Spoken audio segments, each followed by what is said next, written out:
अस्सलामुअलैकुम। सबसे पहले आपको वीडियो में खुशामदीद कहता हूँ। और आज हम जो फॉर्म फिल करने वाले हैं, ये जेल पुलिस में जो जेल वार्डन की जो भर्ती आई हुई है, उसके लिए ये फॉर्म हम फिल करेंगे। और आप कौन कौन सी गलतियाँ करते हैं, आपने इस वीडियो को ध्यान से देखना है और आपने उन गलतियों से बचना है।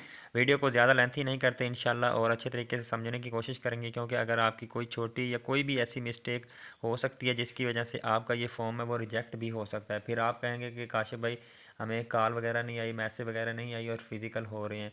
और असल वजह जो होती है वो यही होती है कि आपका जो फॉर्म है वो रिजेक्ट हो चुका होता है।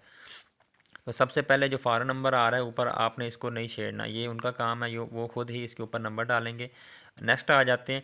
आपने यहाँ पर लिखना है दरख्वास्त बराए असामी वाला जो एक खाना आ रहा है, यहाँ पर आपने लिखना है जेल वार्डर।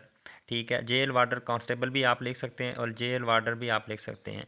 उसके बाद आ जाता है नीचे जो नाम है उम्मीदवार का, आपने अपना पूरा नाम लिखना है। आपने अपना आईडी कार्ड उठा लेना है, उसके ऊपर जैसा नाम है ना, मोहम्मद इरफान है, मोहम्मद रदीम है, उसी तरह आपने पूरा नाम लिखना है।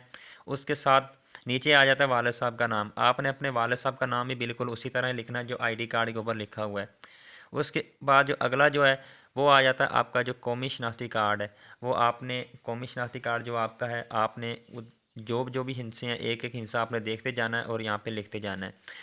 उसके बाद जो मेन चीज़ें आ जाती हैं वो आ जाती है डेट ऑफ बर्थ या तारीख़ पैदाइश। इसमें डेट ऑफ बर्थ जो है ना आपकी, आपने मैट्रिक की सनद उठा लेनी है, उसके ऊपर जो डेट ऑफ बर्थ लिखी हुई है ना आपकी, आपने वही सेम यहाँ पर पुट कर देनी है, लिख देना है, क्योंकि आप प्रिंट निकलवा लेंगे, इसके बाद आपको ये फॉर्म फिल करना पड़ेगा। उसके बाद जो नेक्स्ट चीज़ है ये बहुत इंपॉर्टेंट है, और यहाँ पर दोस्त काफ़ी गलती करते हैं। आपकी जो अप्लाई करने की डेट है ना, वो लास्ट डेट है 20 जून। ठीक है, आपने अपनी जो एज है ना वो काउंट करनी है 20 जून तक। 20 जून तक जितनी आपकी कितने साल कितने महीने बनते हैं, फॉर एग्जांपल 20 साल 5 महीने 10 दिन बनते हैं या 15 दिन बनते हैं, आपने 20 जून तक ही काउंट करना है। आपने ये काउंट नहीं करना कि आप अप्लाई कर रहे हैं 3 तारीख को या 4 जून को कर रहे हैं, आपने आज तक इसको काउंट नहीं करना, क्योंकि अप्लाई की जो लास्ट डेट है वो है 20 जून। आपने 20 जून तक जो अपनी एज है ना उसको कैलकुलेट करना है। उसके बाद आ जाता है नेक्स्ट शहरियत, आपने अपनी जो शहरियत आप किस तहसील में रहते हैं आपने वो यहाँ पर लिख देना है। उसके बाद जो ज़िला है आपने अपना डिस्ट्रिक्ट का नेम लिख देना है। मज़हब जो है आप इस्लाम है, साफ ज़ाहिर है ज़्यादातर इस्लाम है पाक। उसके बाद आ जाता है आपका मज़हब, इसमें आप मुस्लिम हैं या गैर मुस्लिम हैं वो आपने लिख देना है। नीचे आ जाता है जिन्स, आप मेल हैं या फ़ीमेल है, क्योंकि पंजाब में जो कांस्टेबल इसकी जेल वार्डन की जो भर्ती आई हुई है, इसमें फ़ीमेल भी अप्लाई कर रही हैं और मेल भी अप्लाई कर रही हैं, तो आपने अपनी जेंट्स लिख देनी है। अगर आप मेल हैं तो आपने अपनी मेल लिखना है, अगर फ़ीमेल है तो आपने फ़ीमेल यहाँ पर लिखना है। उसके बाद आ जाता है नेक्स्ट कि आप शादीशुदा हैं या गैर शादीशुदा हैं, तो आपने टिक लगा देना है। अगर आप शादीशुदा हैं तब भी आपने टिक लगा देना है, और गैर शादीशुदा हैं तो फिर भी आपने टिक लगा देना है। उसके बाद आ जाता है मुस्तकिल पता, आपने अपने आईडी कार्ड के ऊपर देख लेना, जो आपका मुस्तकिल पता है वो आपने यहाँ पर लिख देना है, और जो आपका मौजूदा पता है वो भी आपने वही लिखना है, जो पहले मुस्तकिल पता होगा वही आपने लिख देना है। इसका आपको लिए कोई इशू नहीं होगा, आपने इसकी कोई टेंशन नहीं लेनी, जो मुस्तकिल पता है वही आपने नीचे लिख देना है, मौजूदा पता। उसके बाद आ जाता है टेलीफ़ोन, जो आपका डिस्ट्रिक्ट का कोड है ना वो आपने सर्च कर लेना है गूगल से। ठीक है, आपका डिस्ट्रिक्ट जो भी है, मुल्तान है, लाहौर है, साहिवाल है, लोधरा है, जैसा भी आपका डिस्ट्रिक्ट का जो नेम है ना उसका कोड आप गूगल से सर्च कर लेंगे और यहाँ पर आपने लिख देना है। उसके बाद आ जाता है मोबाइल नंबर, मोबाइल नंबर आपने वही देना है जो 24 घंटे ऑन हो ना हो, ऐसा नंबर आप दे दें जो नंबर बंद रहता हो। आपने कोशिश करना है वही नंबर देना जो हर वक्त ऑन हो, क्योंकि कभी भी आपको मैसेज वगैरह और कॉल वगैरह आ सकती है फ़िज़िकल के लिए। उसके बाद आ जाता है आपका व्हाट्सअप नंबर, आपने अपना व्हाट्सअप नंबर भी दे देना है।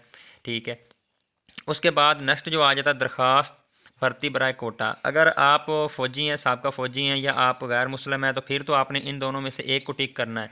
अगर आप इन दोनों में से एक भी नहीं है, मतलब साबका फ़ौजी भी नहीं है और आप गैर मुस्लिम भी नहीं हैं, क्योंकि गैर मुस्लिमों के लिए जो है वो कोटा बेस पे भर्ती आई हुई है 5%, तो वो आपने इन दोनों खानों को नहीं छोड़ना अगर आप इन दोनों के ऊपर पूरा पूरा नहीं उतरते। उसके बाद आ जाता है हिस्सा दोम, इसमें तलीमी जो क्वाइफ है वो क्या है। यहाँ पर जो फर्स्ट आ जाता है ना सर्टिफिकेट डिग्री, यहाँ पर आपने जो खाने हैं ये बने हुए हैं, आपने अगर मैट्रिक की हुई है तो यहाँ आपने मैट्रिक लिख देनी है।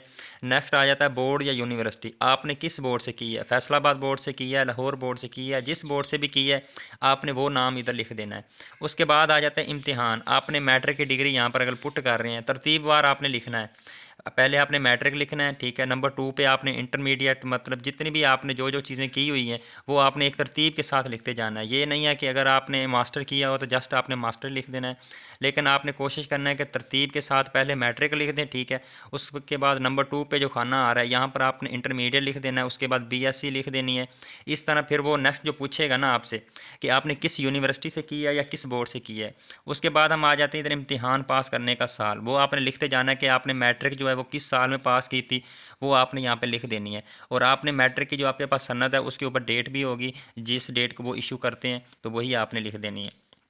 उसके बाद आपने मैट्रिक में कितने नंबर हासिल किए हैं वो आपने लिख देने हैं। टोटल नंबर कितने थे जब आपने मैट्रिक का इम्तिहान दिया था वो आपने लिख देना है।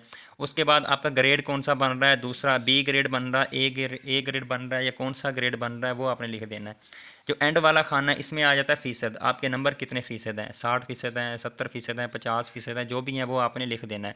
तो इस तरतीब के साथ ना मैंने आपको बताया है, पहले आपने मैट्रिक लिख लेनी है, ठीक है, अगर आपकी एजुकेशन ज़्यादा है। उसके बाद इंटरमीडिएट लिख लेनी है, उसके बाद आपने बीए लिख लेनी है, उसके बाद आप नेक्स्ट एमए लिख लें, या जो आपकी एजुकेशन है वो आप इस लिहाज से एक तरतीब के साथ लिखते जाएँ। उसके बाद आ जाते हैं नेक्स्ट। ये जो है ना हिस्ट्री, ये जो खाने आ रहे हैं ये उनके लिए हैं जो पहले गवर्नमेंट मुलाजमत कर रहे हैं या उन्होंने की है अब छोड़ दी है, ये उनके लिए है। अगर आप कर रहे हैं तो ठीक है, उसमें आपने महकमे का नाम लिखना है, जिस ओहदे पर आप काम कर रहे हैं उसका स्केल लिखना है। भर्ती होने जब आप भर्ती हुए थे आपको ज्वाइनिंग लेटर कब जारी किया गया था वो आपने डेट लिख देनी है। आप कंट्रैक्ट बेस पर भर्ती मतलब जॉब वगैरह कर रहे हैं या रेगुलर कर रहे हैं, अगर आप रेगुलर कर रहे हैं तो वो भी आपने लिखना है कि मैं रेगुलर कर रहा हूँ, और कंट्रैक्ट बेस पर अगर कर रहे हैं तो वो भी आपने लिखना है कि मैं कंट्रैक्ट बेस के ऊपर कर रहा हूँ। उसके बाद आ जाता है आपने कितना अरसा हो गया आपको मुलाजमत करते हुए, वो आपने लिख देना है कि आप 10 साल से कर रहे हैं, 5 साल से कर रहे हैं या 2 साल से कर रहे हैं, वो आपने यहाँ पे लिख देना है। इन चीज़ों का आपके लिए कोई इतना इशू नहीं बनेगा, लेकिन जो मेन चीज़ें होती हैं वो आपकी आईडी कार्ड जो होता है वो उसको आपने ठीक लिखना, नेम वगैरह ठीक लिखना है, और डिग्री के जो नंबर वगैरह होते हैं वो आपने ठीक लिखना है। अगर क्योंकि आपके ये जो डॉक्यूमेंट्स होती हैं इनकी वेरिफिकेशन होती है, आपके नंबर वगैरह चेक किए जाते हैं, आपका आईडी कार्ड वगैरह चेक किया जाता है, आप किस ज़िले से हैं वो भी चेक किया जाता है। और उसके बाद नेक्स्ट आ जाते हैं हिस्सा सौम पे। ये वो चीज़ें हैं, ठीक है, जो आपने इस एप्लीकेशन के साथ, इस फॉर्म के साथ अटैच करने के बाद, ठीक है, आपने टीसीएस करवाना है या डाक के ज़रिए आपने इसको भेजना है।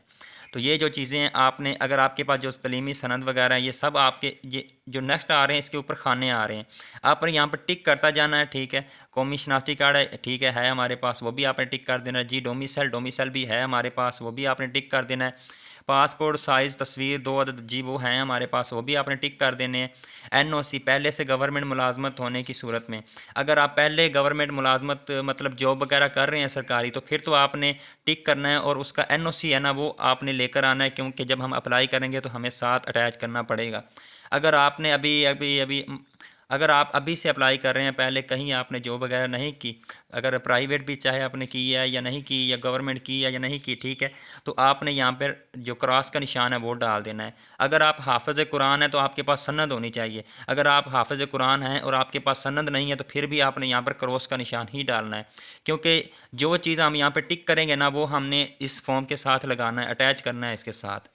उसके बाद आ जाता है 10 साल सर्विस बमाए डिस्चार्ज सर्टिफिकेट, इसको आपने क्रॉस कर देना है। और अगर आपने जॉब की है 10 साल आपने सर्विस की है, फ़ौज में की है या जहाँ भी की है, तो फिर आपके लिए ये है, आपने टिक लगाना है। अदरवाइज़ आपने इसको क्रॉस का निशान डाल देना है। नीचे लिखा हुआ है ना, सिर्फ साबका फ़ौजी उम्मीदवारों के लिए ये है।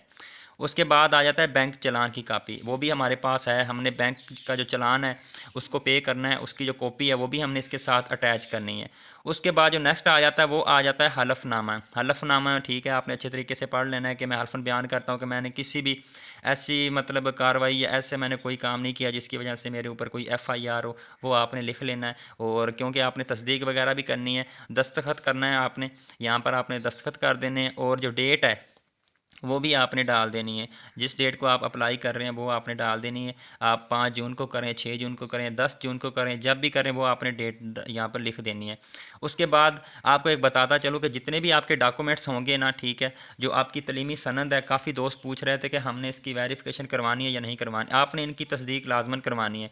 जो आपकी पिक्चर है ना, आप किसी भी गवर्नमेंट डिपार्टमेंट में हाई स्कूल में चले जाएँ, वहाँ पे जाकर ना आप मोहर वगैरह लगवा लें अपने जितने भी डॉक्यूमेंट्स हैं, क्योंकि यहाँ पर पूछ रहा है ना तस्दीक शुदा पासपोर्ट साइज़ तस्वीर लगाएं। अब आपकी जो पिक्चर होगी, ठीक है, आपने उसकी तस्दीक करवानी है। काफ़ी बार होता है कि जो फ़ोटो स्टेट वाले होते हैं, जहाँ पर हम जाते हैं डॉक्यूमेंट्स की कापी वगैरह करवाने, वो खुद ही लगा देते हैं। लेकिन अगर वो नहीं लगा कर देते तो आपने इनकी तस्दीक लाजमन करवानी है। अदरवाइज़ फिर आप बाद में ये ना कहना कि मेरी जो फ़ाइल है वो रिजेक्ट हो गई है। ठीक है, आपने फ़ोटो स्टेट शॉप वाले के पास होती है मोर वगैरह, वहाँ से लगवा लेनी है, या फिर आपके कोई जानने वाला अगर कोई है 17-18 स्केल का टीचर, तो आपने वहाँ से लगवा लेनी है। उसके बाद अगर कोई चीज़ आपको समझ नहीं आई तो आप ज़रूर पूछ सकते हैं कमेंट्स में, ठीक है। और उम्मीद करता हूँ कि मैंने काफ़ी चीज़ें हैं वो डिटेल के साथ बता दी हैं। मिलते हैं किसी नेक्स्ट वीडियो में। अपना बहुत सारा ख्याल रखें। अल्लाह हाफ़िज़।